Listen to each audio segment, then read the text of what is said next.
Maximus Musicus, the musical mouse. Can you make some wind sound?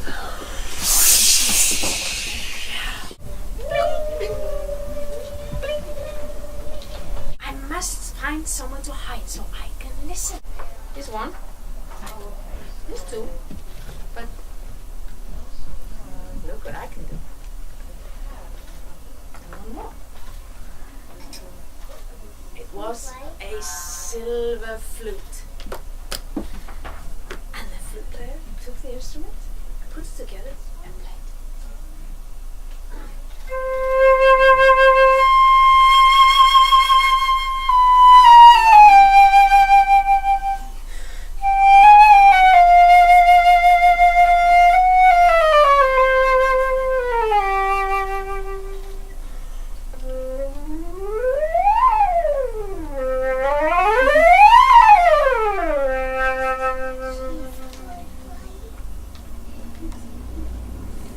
You liked that, didn't you? Mm-hmm. He looked up terrified, and he saw what he thought was a grizzly bear standing over him, roaring. He thought it was a bear, but it was a double bass player. He was scrubbing his strings with his bow. If he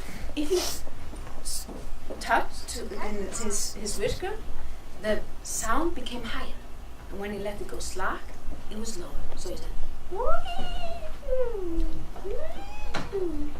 and of course he's a mouse, and he likes the high sounds, so he's tugging harder and harder, until suddenly, ouch, his whisker snapped. And he thought, becoming a musician is no walk in the park. Almost as if the bassoon was crying.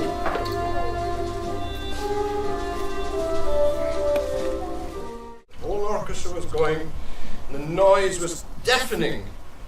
It was really too much for a little mouse.